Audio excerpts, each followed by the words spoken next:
कैसी तबीयत है? जिंदा। वैसे हद होती है। आलिया तुम्हारी तबीयत का सुनकर दौड़ी चली आई। मैंने रात को उसको जबरदस्ती भेजा है। फिजा नर्स बनकर तुम्हारे बिस्तर के साथ लगी रही, लेकिन तुम्हारी सुई उसी बेटी पे अटकी हुई है जिससे तुमसे ज्यादा इस घर के हिस्से में इंटरेस्ट है। क्या करूं मैं? शायद ये माँ की फितरत में होता है। जो औलाद सबसे ज्यादा कमजोर होती है, माँ हर वक्त उसी की फिक्र में लगी रहती है। औलाद कितनी ही बड़ी क्यों ना हो जाए, हमें लगता है कि उसकी हिफाजत, उसका ख्याल सब हमारी जिम्मेदारी है। कम से कम जोया के मामले में तुम्हारा ये ख्याल बिल्कुल गलत है। वो अपने शौहर के साथ बहुत खुश है। बेचारी कितने मान से आई थी आपके पास कि हम उसे फ्लैट दिलवा देंगे, लेकिन आपने क्या किया? खाली हाथ भेज दिया उसे। आप अपनी कोई भी चीज बेच दें, अपने शेयर्स बेच दें, उसको कम से कम फ्लैट दिला दें,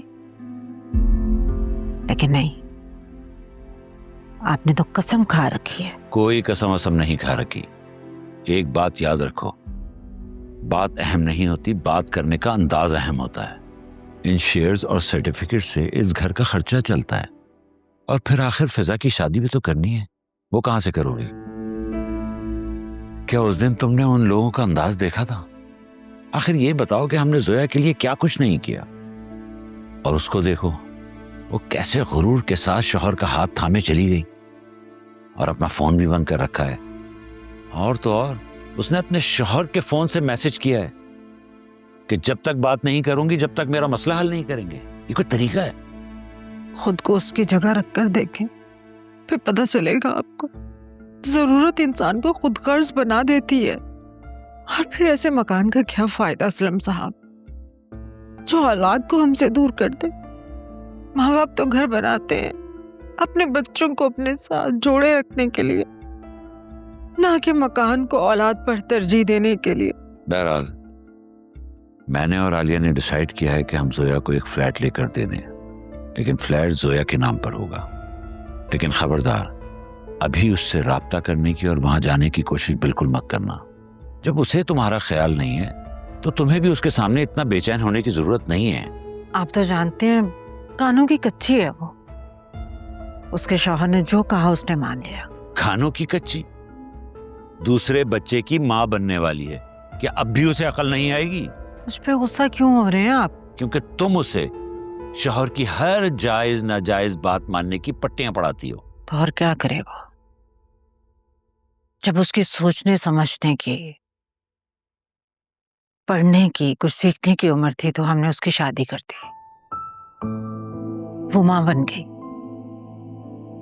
असलम साहब, उसमें इतना एतमाद नहीं है कि वो अपने फैसले खुद कर सके। और जब इंसान अपने फैसले खुद नहीं कर सकता तो उसके फैसले दूसरे ही करते हैं। पहले उसके फैसले हम करते थे,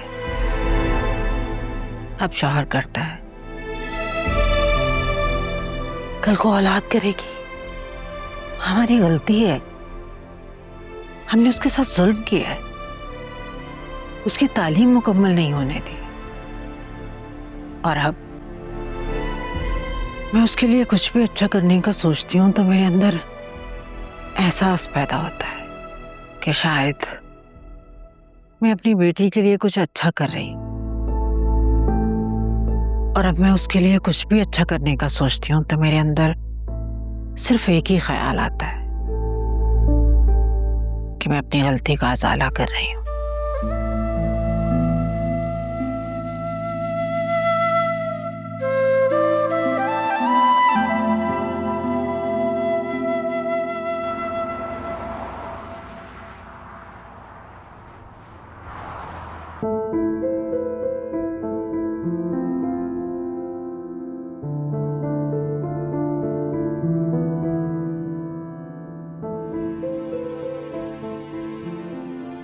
डॉक्टर साहब, रिपोर्ट्स कैसी आई हैं?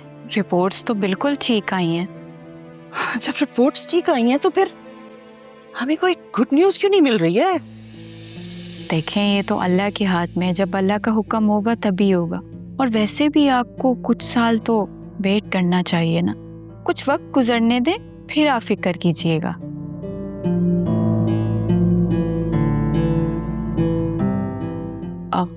Thank you doctor.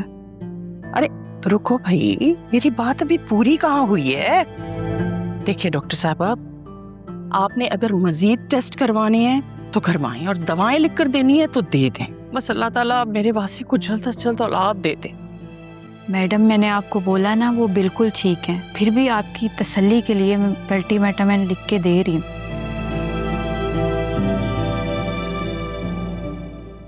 मैडम, एक बात बोलूं, अगर आपको बुरा ना लगे तो, आप मुझे अच्छी खासी पढ़ी लिखी लगती हैं और आपकी बहू भी, फिर भी आप ऐसी बातें कर रही हैं।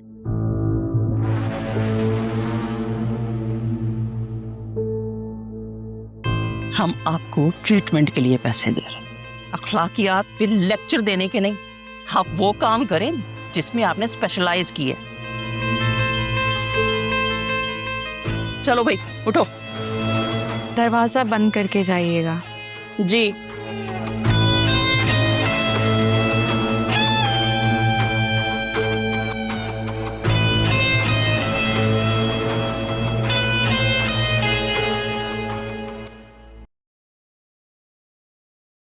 अकरम, जी भाई। बात सुनो।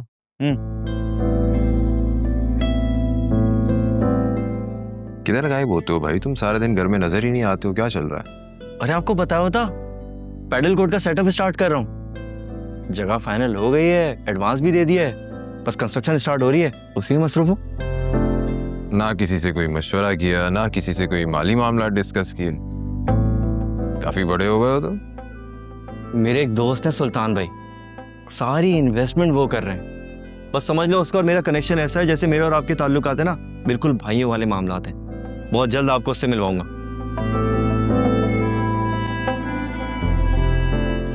देखो, मैं तुम्हारी नीयत पर शक नहीं कर रहा हूँ, लेकिन ऐसे ही किसी अरे गहरे पर एतमाद करना कुछ मुनासिब नहीं होता है ना। अरे भाई, मेरी जेब से 1 रुपया नहीं जा रहा, सारी इन्वेस्टमेंट वो सुल्तान भाई कर रहे हैं। यही तो सबसे खतरनाक बात है। जो चीज आपको मुफ्त में मिल रही होती है ना, उसकी असल कीमत आप खुद होते हैं। अरे नहीं भाई, आप फजूल में इशू बना रहे हैं। मैं उस सुल्तान पे ना आंख बंद करके भरोसा कर सकता हूँ, और उन्होंने मुझे क्या कहा है, सारे लीगल डॉक्यूमेंटेशन, सारे पेपर वही करेंगे। आप बेफिक्र रहें, मैं आपको भरोसा दिलाता हूँ, आपसे हर बात शेयर करूंगा।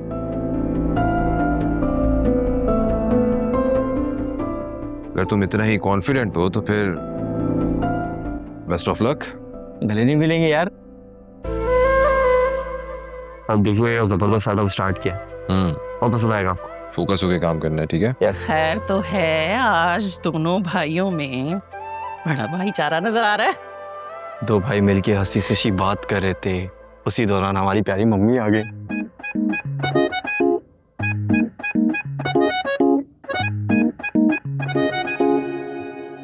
हो गया आपका डॉक्टर का विजिट? आई होप आपको तसल्ली हो गई होगी अब। अच्छा, तो तुम्हारी बेगम ने मेरे पहुंचने से पहले तुम्हें सारी कहानी सुना दी?